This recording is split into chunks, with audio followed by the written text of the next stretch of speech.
Assalamualaikum warahmatullahi wabarakatuh.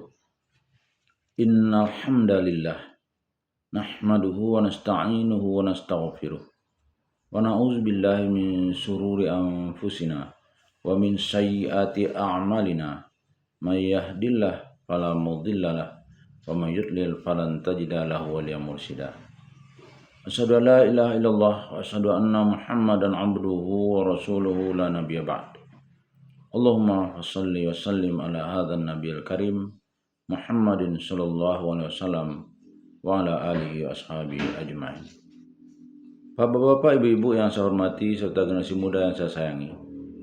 Baiklah, pada kesempatan yang berbahagia ini kita akan melanjutkan membaca tafsir Al-Azhar yang disusun oleh Profesor Dr. Hamka. Pada kesempatan ini kita akan membaca ayat 75 sampai dengan ayat 79 daripada surah Al-Baqarah yang masih berada pada juz 1. A'udzu billahi minasy syaithanir rajim. Bismillahirrahmanirrahim. Afatatma'una an yu'minu lakum wa qad kana fariqum minhum yasma'una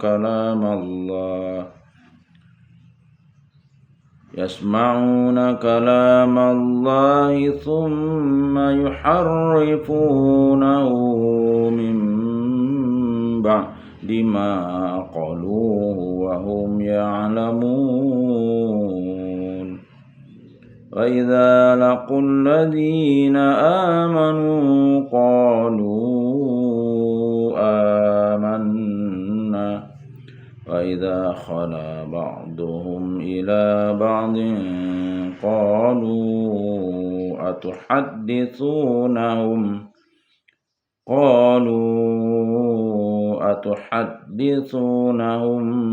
بِمَا فَتَحَ اللَّهُ عَلَيْكُمْ liyuhajjukum bihi 'inda rabbikum afala ta'qilun. Awala ya'lamuna anna Allah ya'lamu ma yusirruna wa ma yu'linun. Wa minhum ummiyyuna la ya'lamuna al-kitaba illa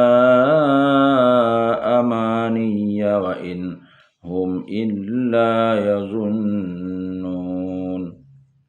Fawailul lilladzina yaktubuna al-kitaba biaydihim thumma yaquluna hadza min 'indillahi liyashtaru bihi thamanan qalila. Fawailul lahum mimma katabat aydihim wa wailul lahum mimma yaksibun. Ayat 75. Apakah kamu ingin benar agar mereka percaya kepada kamu? Padahal sesungguhnya telah ada segolongan dari mereka yang mendengar kalam Allah. Kemudian mereka obah-obah dia sesudah mereka mengerti, padahal mereka mengetahui. 76. Dan apabila mereka berjumpa dengan orang-orang yang beriman, mereka pun berkata, kami telah beriman. Dan apabila bersendiri sebagian mereka dengan sebagian, berkatalah mereka, apakah akan kamu ceritakan kepada mereka apa yang telah dibukakan Allah kepada kamu, supaya nanti mereka mendakwa kamu di hadapan Tuhan kamu? Apakah kamu tidak mengerti? 77. Apakah tidak mereka tahu bahwasanya Allah mengetahui apa yang mereka rahasiakan dan apa yang mereka nyatakan? 78. Dan setengah dari mereka adalah yang tidak kenal tulisan. Tidak mereka ketahui akan Alkitab kecuali dengan dongeng-dongeng. Dan tidak ada selain mereka selain bersangka-sangka. 79. Maka celakalah bagi orang-orang yang menulis kitab dengan tangan mereka. Kemudian mereka katakan ini adalah dari sisi Allah, karena mereka hendak menjualnya dengan harga yang sedikit. Celaka bagi mereka dari apa yang ditulis oleh tangan mereka dan celaka bagi mereka lantaran penghasilan mereka. Melakukan dakwah kepada orang-orang Yahudi itu adalah dalam rangka wajib juga, tapi jangan terlalu diharapkan bahwa lantaran mereka telah diberi dakwah mereka akan masuk berbondong ke dalam Islam. Memang pokok-pokok yang memungkinkan mereka memeluk Islam banyak, terutama karena dasar yang satu di antara ajaran mereka dengan Islam yaitu teguh pada tauhid. Tetapi itu jangan terlalu diharapkan, karena ada sebab yang lain-lain yang menghalangi yaitu dasar tidak jujur mereka. Apakah kamu ingin benar agar mereka percaya kepada kamu? Padahal sesungguhnya telah ada segolongan dari mereka yang mendengar kalam Allah, kemudian mereka obah-obah dia sesudah mereka mengerti. Pangkal ayat 75. Hal ini diperingatkan kepada Nabi Muhammad SAW dan umatnya, khusus kepada sahabat-sahabat beliau yang hidup ketika ayat diturunkan. Yang sangat mengharap moga-moga lantaran selalu mendapat seruan, orang Yahudi itu akan berbondong masuk Islam. Ayat ini memperingatkan jangan terlalu diharap, sebab mengubah-ubah ayat atau isi maksud ayat dan menafsirkannya secara lain sudahlah menjadi kebiasaan mereka. Bahkan sudah sejak zaman Musa lagi sudah demikian. Mereka dengar kalam Allah, sabda Taurat, mereka akui itu memang kalam Allah, tapi kemudian mana yang terasa berat oleh mereka ubah dengan sengaja. Bahkan ini terasa sendiri oleh Nabi Musa, ketika beliau masih hidup dan telah dekat kepada ajalnya, sehingga diperintahkannya menulis segala isi Taurat untuk diingat oleh anak cucu. Namun demikian, seketika dia dipanggil menghadap oleh Allah Ta'ala bersama Yusya yang akan meneruskan pimpinannya atas Bani Israel jika beliau meninggal, Tuhan pun telah memperingatkan kepada Musa bahwa sepeninggal Musa kelak kaumnya ini akan menyembah dewa-dewa dan meninggalkan Allah.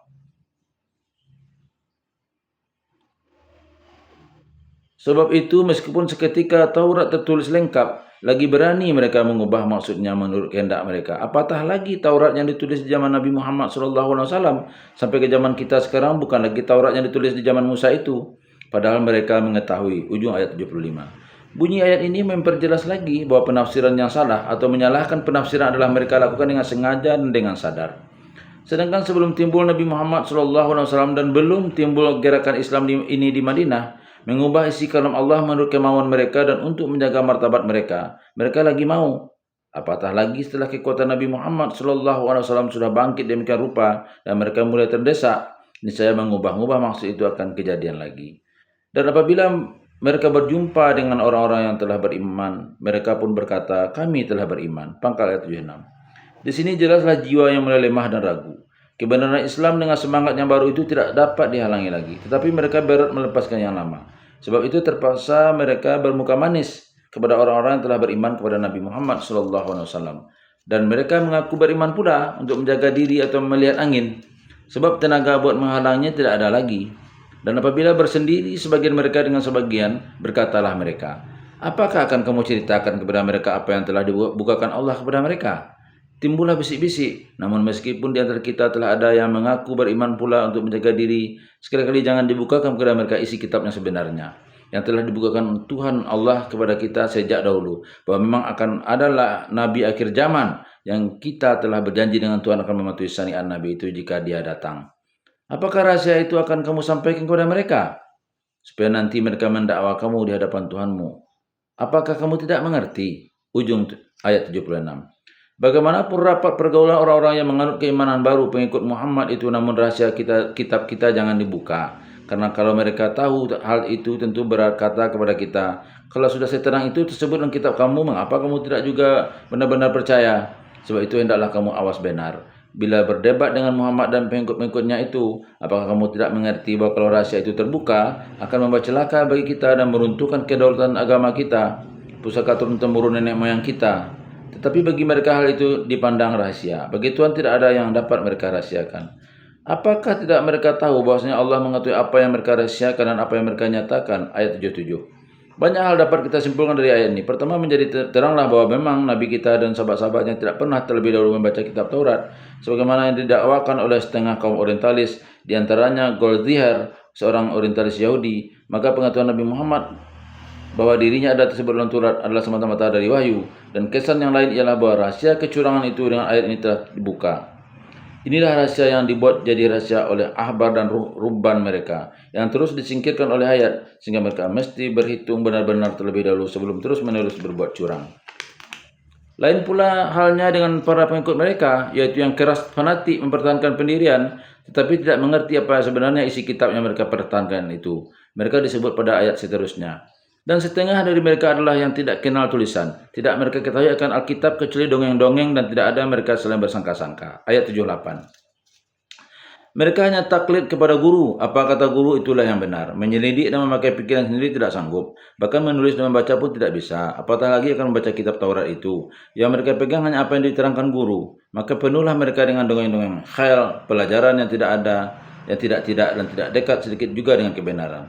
Kalau diajak membicarakan yang sekarang, mereka hanya sanggup menceritakan yang dahulu. Kalau diajak kepada kenyataan, mereka lari ke dalam angan-angan.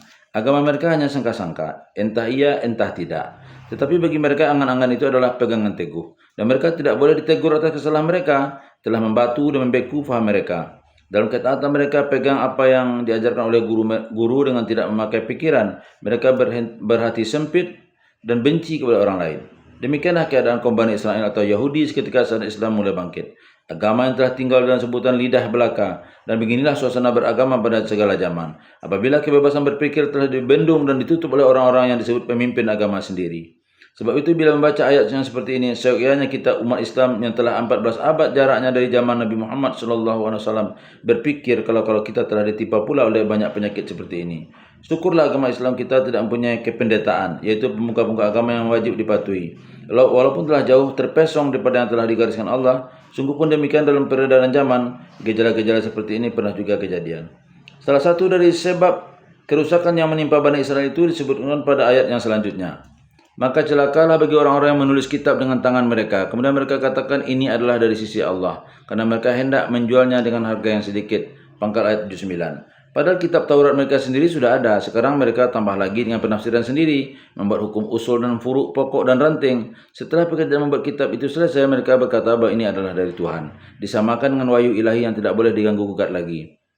Orang yang bodoh, yang ummi, tak tahu tulis baca sebagai tersebut tadi, menerimalah apa yang beliau tulis itu sebagai wahyu ilahi, kata suci yang tidak boleh dibantah. Orang-orang yang mencari keuntungan untuk diri berbesar hatilah dan maulah membayar. Dibayar dengan uang berbilang atau dengan pangkat, kedudukan, kebesaran duniawi, berapapun besarnya jumlahnya atau berapapun tinggi pangkat yang didapat, semuanya ada harga yang sedikit, atau lebih tegas lagi tidak ada harganya. Celaka bagi mereka dari apa yang telah ditulis oleh tangan mereka, karena yang ditulis itu adalah palsu. Karena mereka akan bertanggung jawab di hadapan Allah karena berbohong dan menipu manusia. Dan celaka bagi mereka lantaran penghasilan mereka. Ujung ayat 79. Memang orang Yahudi punya lagi di samping Taurat kitab agama yang bernama Talmud. Akan berapalah namanya penghasilan harga yang sedikit itu akan mereka rasai. Padahal mereka telah memutar balik kebenaran. Akan berapa lamakah kepalsuan bisa berlaku? Akan berapa lamakah manusia bisa diperbodoh? Pemilu agama yang manapun yang memimpinnya sudah sampai kepada taraf jual beli agama seperti ini, namun kutuk Tuhan mesti memakan mereka. Kecelakaan tidak dapat dielakkan. Oleh sebab itu ayat ini yang sebab turunnya ialah Bani Israel zaman Rasul. Namun kita kaum muslimin haruslah mengoreksi diri sendiri dengan dia. Sebab tersebut dalam hadis yang sahih sabda Rasulullah SAW. Sesungguhnya akan kamu ikuti jejak orang yang sebelum kamu, sejengkal demi sejengkal dan sehasta demi sehasta. Ketika menafsirkan ayat ini, janganlah kita tersenyum-senyum membaca kejahatan Yahudi di zaman Nabi SAW dan kita lupa kelalaian kita di zaman sekarang. Karena suasana yang sudah sampai ke tingkat inilah, maka kita telah dapat dijajah oleh bangsa-bangsa yang berlain agama dengan kita lebih dari 300 tahun lamanya. Billahi taufiq wal hidayah. Wassalamualaikum warahmatullahi wabarakatuh.